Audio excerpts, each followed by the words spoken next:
Ever since I was a child, I've had horrible headaches. I never told my parents about them, and that's probably why I still have them. They were monthly, if that, so I tried not to make a big deal out of it. I remember one time I was at an amusement park, either Disneyland or Six Flags, and I got a pounding migraine. I was on the ground, almost in tears, and when my parents asked what was wrong, I told them I had to pee. Later that day, they took me to the doctor to check if I had a urinary tract infection. The worst part about the headaches is that I almost always seem to get them at the worst times, during pictures, tests, prom, and other social gatherings. Basically any place would require me to be at my best. I'm 27 now, and my headaches have decided now to take a great turn. The other day, I was trying to have a nice date with a woman that I met on a dating website. Yes, I'm that desperate. We went to a nice restaurant for dinner. It was expensive, too. The moment she sat down at the table, I got an intense headache. I grabbed my head, so she must have thought I was irritated to see her. I was able to suffer through them without her noticing until about halfway through. She had just started up a very intellectual conversation when I heard a man say to me, "You're just a meanie," very childishly. I turned around right away because it sounded like the man was right next to me. There wasn't anyone around, so I just dismissed it and continued on with my very intellectual conversation. She had just asked me a question, which was hard to understand with my headaches, and I heard the voice again, this time saying, "She will never love you." Unlike the first time, I was scared. I jumped up and hit the table, knocking my glass of water over. We had to call the waiter over and ask for napkins to clean up the mess. It was embarrassing, and I had to apologize to my date, and she asked me what was wrong and a couple of other questions, and I didn't care about answering because I was still looking for the man that whispered in my ear. I apologized again and told her the truth. She told me either to ignore them or we'd have to reschedule. I've dealt with these horrible headaches all my life, so I told her that it was nothing to worry about. Not even 5 minutes later, I heard the voice call out again, very loudly this time, "No one will ever love you." I couldn't stand it. I turned around and yelled at the old man that was sitting at the table almost 10 feet away from me. "You think this is funny?" I yelled at him while I stood up. "Just shut up, will ya?" My date was covering her face, embarrassed. Everybody was staring at me. That outburst got me kicked out of the restaurant. I went to the doctor after that and told him about the voice in my head. He told me about the different reasons why people hear voices in their head: stress, depression, bad hearing, and of course insanity. I need to write a journal about my experiences for 3 weeks and then give him the results so that he can figure out what's wrong with me. I thought I might as well spice it up a bit so I can read this when I'm older, so I can laugh about the time when I thought I heard voices in my head. So I begin. June 3rd, 12:46 p.m. I work at a construction company, which may be the cause of the voices. I might be getting some chemicals in my system when I destroy buildings to create new ones. There is asbestos in these old buildings, most likely, and it would make sense if I accidentally inhaled some. I don't know if asbestos causes the victim to hear voices, but I might as well write down every possible solution. June 3rd, 4:48 p.m. I heard another voice just a few minutes ago. Our team had just finished setting up the explosives. We were going to blow up the old hospital, which had been abandoned for almost a century now, for the creation of an apartment complex. I was the one who pushed the button, the guy who detonated the explosives. When the countdown began, I was ready. At the 2-second mark, I heard the same voice say to me, "All you do is break things, you meanie." I pressed the button a few seconds late, and everyone is still a little pissed about my apparent prank. I told them that it was a delayed detonation, but they didn't buy it. June 4th, 8:27 a.m. I had a horrible nightmare last night. In it, I was being chased by a giant red demon.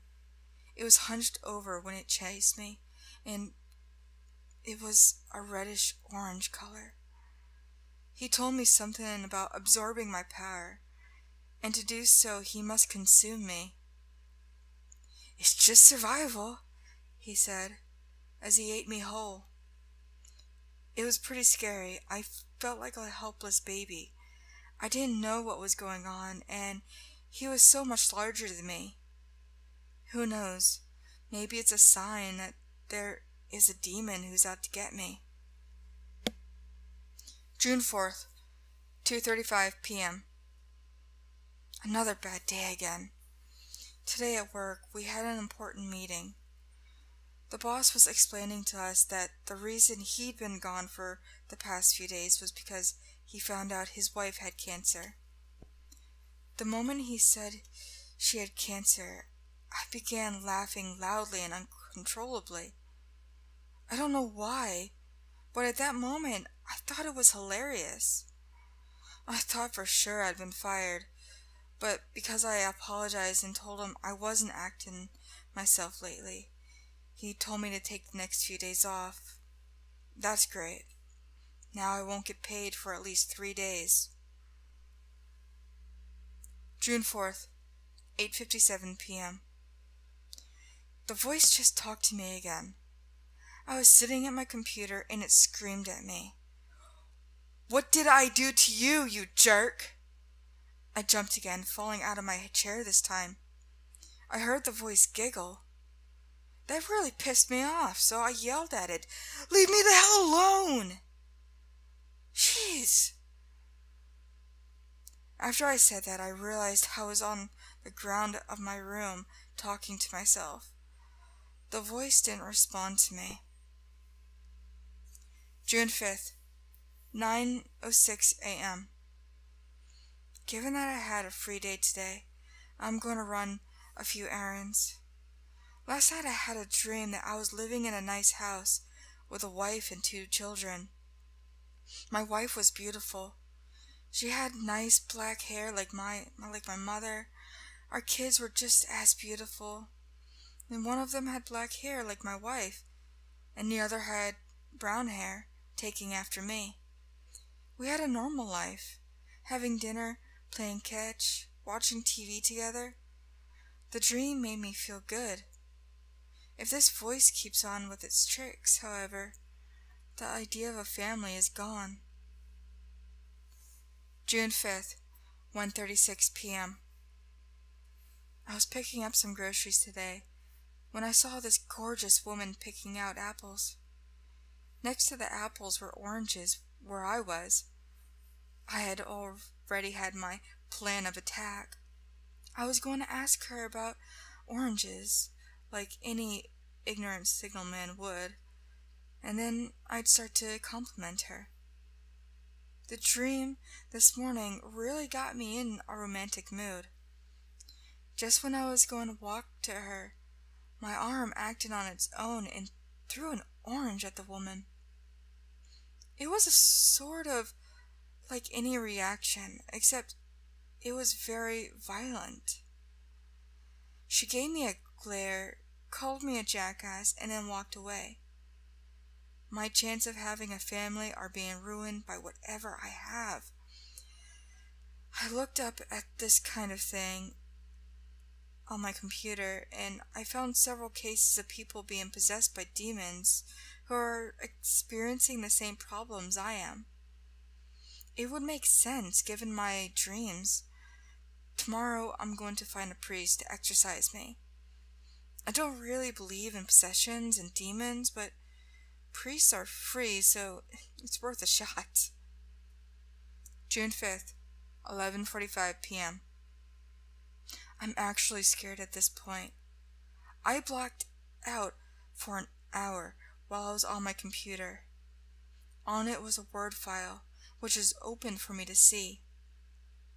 This is exactly what it said. Why do you have to be such a meanie? All you want to do is hurt me, don't you? That's all you do is hurt me. You kill me. I want you to feel bad. That's what I will do. I'll make you feel so bad. You don't give me a chance. You're the bad one. You're the bad one. You're the bad one. I hate you, and Mommy hates you. I must have woken up right in the middle of the quote-unquote spirit's sentence. I began crying after I finished reading it. What have I done to upset the spirit? I think it's a spirit of a young child because of how horrible its spelling was. But why did I hear a grown man's voice? Maybe the hospital I tore down was special, and it wants revenge. I doubt that I'm going to get any sleep tonight. June 6, 7:53 a.m. I was right. I didn't get any sleep. The priest is coming over at 9 today, so I have an hour before he gets here. I'd like to say in advance that I doubt that the priest will help me at all. There's still a chance that I'm crazy. I'd probably prefer that than a malevolent spirit. June 6, 12:03 a.m. The priest came in later than he promised. I was okay with it, though, as long as he got the demon out of me. He was pretty nice, as you'd expect from a priest. He blessed me, said all the prayers, some in a language I didn't understand, but nothing strange happened through the whole process. At the end of it, I honestly thought everything was finished. As he left, I told him, "Bye-bye, stupid head." Before the exorcism, I had told him that I thought that the spirit was a child, so he knew it wasn't me. The priest turned around shocked, then tried a couple more incantations. He told me that some spirits are tricky and can slip through the process. When he was done, he told me to call him if the problems continued. I doubt it worked, but I can always hope it did. June 8th, 3:24 p.m. Yesterday nothing strange happened, so I think the problem is gone now. If that's the case, I'll keep writing things that will entertain my future self until I see my doctor in another week. I did have another strange dream last night, however, and I might as well write down anything that might help, so here we go. This one was pretty sad. It was a continuation of my last dream. My black-haired son died, apparently, and my whole family was at his funeral. Now, I hate these depressing kind of dreams. That got me thinking maybe the spirit inside me was a child who died, and this was his last memory. But it was a man's voice. I'm not going to think about it too much. That dream also made me want to invite my parents over. My dad was busy somewhere in New York for a business trip. He's 65 now, and he should, honestly, just retire. When I called my mom, she told me she would love to see me.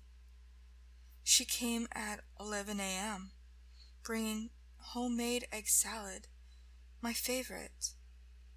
I can't explain why, but I felt so happy around my mother. I kept hugging her and telling her that I loved her. It was like she was in her deathbed. Nothing is wrong with loving my mother, but it's strange. What made it even stranger is what she told me when she was about to leave. Honey, I don't have any problem with it, she started to ask me. But why do you keep calling me Mommy? You're 27. Isn't that a little old for you? I hadn't noticed that I was calling her Mommy the whole time. I still don't think the spirit is still inside me though, but maybe it's just the stress of it all that's making me act like this. June 10th, 2:26 p.m. I just lost my job today. It took me a while to actually get over it and write about it. The moment I got to work, I saw my boss waiting me over. He was a very large man, so he was easy to spot. Are you feeling any better now? Those days off must have helped you. I don't know why, but I spit at him. It wasn't even a full spit. I just sort of sprayed all over his face. He fired me instantly. I don't care, Tubby, I yelled at him while I stuck out my tongue. I didn't try to say that, though. I was going to apologize to him. This is just too much for me. I'm going to visit the doctor again tomorrow. I think I am crazy. June 11th, 12:22 a.m. When my doctor came into the room, he was smiling. You're back already, are you? Everything is better now, I suppose. I shook my head. Of course. Then why else would you want to be here? He said with a smile. I wasn't in the mood for his humor.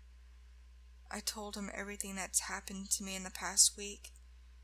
He looked worried. He told me he was going to take a CAT scan of my brain to see if anything was wrong. I don't know why, but when I was in the CAT scanner, I felt so happy. It felt futuristic and just cool, like I was a kid again.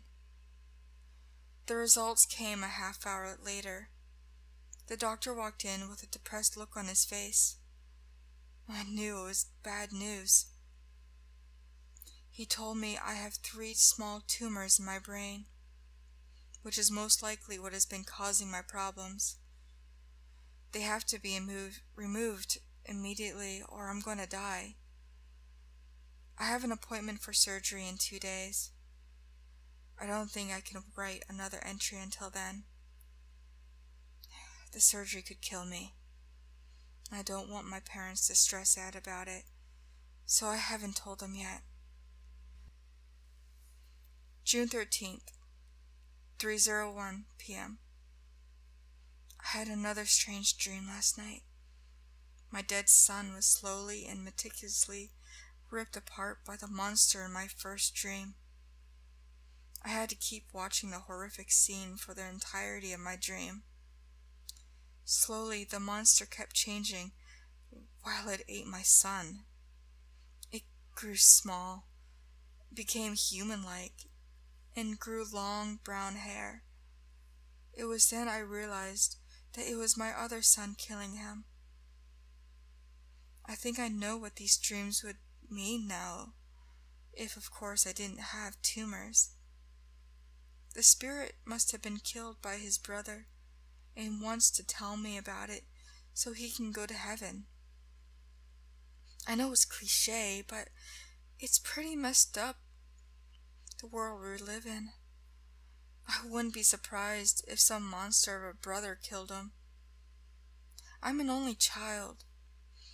I would never know what brotherly love means, but I know how messed up it is. If I have a tumor and a spirit possessing me, I'm done. June 14th, 9:24 p.m. The surgery took almost 5 hours. I just heard how it went from my doctor. He was sweating when he walked in. "Oh, good, you're awake," he started nervously. "There's something I need to show you." The first thought was that it failed. I was going to die today, and that was that. But it was worse. He showed me a picture taken during the surgery. I had my head opened up, which was gross in itself. He pointed in the middle of my brain. Sticking out of it was a curled up finger. There was also a few teeth and 2 more hidden fingers. My doctor had to explain to me how that happened. Well, you see, when eggs are forming and they're twins, sometimes the bigger twin consumes the smaller one, and sometimes because of this, the dead twin still develops in the surviving one's body. It's not all that uncommon. We have patients coming in who have teeth growing in their noses, fingernails on their head. Nightmare fuel, if you know what I mean. Now, I really couldn't deal with my doctor's sense of humor. Yours was particularly disturbing. You see how the finger is curled up? It wasn't like that when we opened you up. It looked like it was trying to get me closer. It started to curl up on its own, go back down, and then finally it curled back up and stopped. This was just absolutely sick. It's scary, but it's nothing to worry about. Your brain must have sent a strange signal that made it do that before the finger died. It also may have been the release of the pressure. The look on his face told me he was still worried. He told me more than any other doctor would, so I decided not to ask him any more questions. And this was really disturbing me. I'm just going to look it up at home. I'm probably not going to write another entry for a while. This is really shocking to me, as my future self should know, and I need some time to think about it, and possibly mourn. July 29th, 4:55 p.m. This is my last entry. Since I've learned the truth, I told both of my parents about everything that has happened. They didn't even know I was having surgery in the first place, so this was probably really shocking to them to realize that they almost had twins. I got the remains of my dead twin from the doctor the night of the surgery. Last night I burned them and buried them in my backyard with my parents. There was a little gravestone on it marked Jerry. My mom told me that was almost my name. We had all got to say something for Jerry before we buried him. And while I looked at the gravestone, I told him, "I'm sorry things turned out the way they did, Jerry. I'm also sorry that I killed you. You would have made a kick-ass twin brother." My mom giggled a little while she wiped away her tears. "I forgive you for what you did. I deserved it. I hope you can forgive me too." I was going to stop there, but I couldn't. It should have been me, Jerry. I'm the one who should have been eaten. The word no echoed through my head. That was the last word Jerry has ever said to me.